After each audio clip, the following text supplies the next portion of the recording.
A prevenção de quedas em idosos é, sem dúvida, um dos nossos maiores desafios na área da saúde. Mas e se eu te dissesse que a ciência já tem um mapa bem claro do que realmente funciona? É exatamente isso que a gente vai ver aqui. Essa análise vai direto ao ponto, sabe? Traduzindo uma das revisões científicas mais importantes sobre o tema em diretrizes práticas, baseadas em evidência. A ideia é dar ferramentas que funcionam de verdade para quem trabalha com o público idoso. Então, vamos mergulhar nesses dados. Vamos começar com um número que realmente muda o jogo.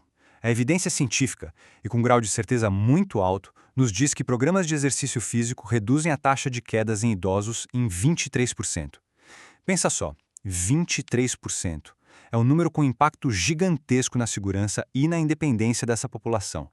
Quase uma em cada 4 quedas que poderiam acontecer simplesmente não acontecem.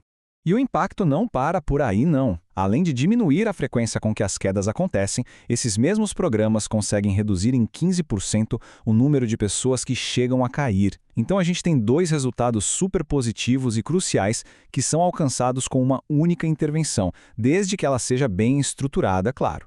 Certo. Agora vamos entender um pouco melhor essa grande descoberta. O ponto principal aqui é que esses números não são aleatórios, né? Eles representam o que há de mais alto em nível de evidência científica. E o que isso significa na prática? Significa que quem é profissional da área pode ter total confiança nesses achados na hora de trabalhar. É isso. Não é uma suposição, não é uma moda. A eficácia do exercício na prevenção de quedas é um fato científico. E isso valida e dá uma força enorme para o trabalho que é feito todos os dias por profissionais de educação física, fisioterapeutas, enfim, por quem está na linha de frente. Tá, mas que tipo de exercício é esse, afinal? A revisão nos dá respostas bem específicas. Vamos dar uma olhada agora em quais são os ingredientes que simplesmente não podem faltar num programa de prevenção de quedas que se preze. Bom, o componente mais crítico de todos é o treino de equilíbrio e funcional. E olha, isso vai muito além de ficar parado num pé só. A gente está falando de exercícios que desafiam, de forma progressiva, o controle postural e que simulam atividades da vida diária, desde reeducar padrões de movimento até uns desafios dinâmicos bem mais complexos. Aqui a comparação é bem direta e, nossa, muito reveladora. A evidência mais forte, a mais robusta, aponta para programas focados em equilíbrio e funcionalidade. Ou então, os programas multicomponentes. Já quando o assunto é só caminhar, ou só dançar, ou fazer um treino de força sem incluir o equilíbrio, aí a ciência ainda tem incerteza sobre a eficácia desses métodos, se usados de forma isolada para prevenir quedas. E falando em modalidades específicas, o Tai Chi merece um destaque todo especial.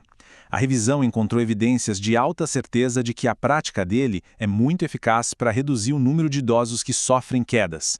Ou seja, é uma ferramenta poderosa, comprovada e que pode muito bem ser incorporada nos programas de exercício. E de onde vem tanta certeza assim? Bom, a base de tudo que a gente está discutindo é uma revisão sistemática da Cochrane. Para quem não está familiarizado, o selo Cochrane é basicamente o padrão ouro em pesquisa de saúde. Isso quer dizer que esses resultados foram analisados com um rigor absurdo e são extremamente confiáveis. Ok, a teoria é fantástica, a gente já entendeu. Mas como é que isso se aplica no dia a dia, na correria?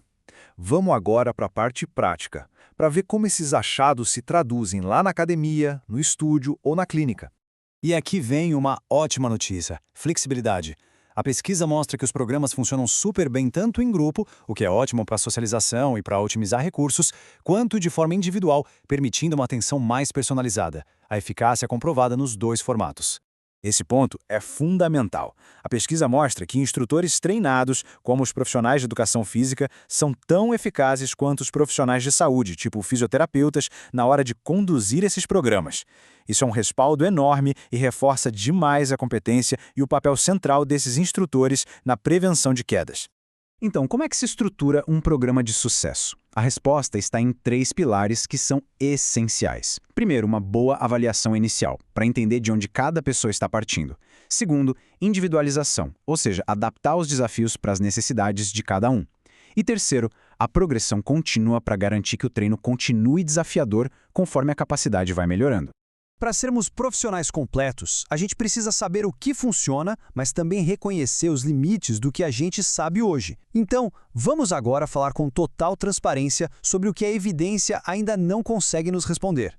Ser honesto sobre as lacunas no conhecimento não enfraquece a nossa prática. Muito pelo contrário, né? Torna a gente mais criterioso, mais atento. Então a pergunta é, onde é que a ciência ainda precisa avançar um pouco mais? Bom, a revisão aponta que a evidência ainda é meio incerta sobre o impacto do exercício na redução de fraturas, por exemplo, ou se ele diminui as idas à emergência, ou até se melhora a qualidade de vida. Também, como a gente viu, faltam dados sobre alguns tipos de exercícios isolados e para populações com condições neurológicas bem específicas como AVC ou Parkinson. E sobre os riscos? Existe algum? A revisão destaca que o relato de efeitos adversos nos estudos foi, no geral, meio fraco. Mas os eventos que foram reportados eram, na sua maioria, dores musculares leves, coisas não graves. O que, convenhamos, é uma informação bem tranquilizadora. Portanto, o ponto-chave aqui é o seguinte: embora os riscos pareçam baixos, o papel de quem está aplicando o treino é fundamental. É preciso sempre monitorar de perto cada participante, ajustar a intensidade e ficar de olho em sinais de cansaço excessivo ou qualquer risco de lesão. A segurança tem que vir sempre em primeiro lugar. E para a gente fechar, fica aqui uma reflexão. Com base em tudo isso que a gente viu, desde a certeza da eficácia do treino de equilíbrio até os limites do que a gente sabe, como essa informação toda pode ser usada para refinar, para potencializar sua próxima prescrição de treino. A ciência nos deu o mapa. Agora é hora de traçar as melhores rotas,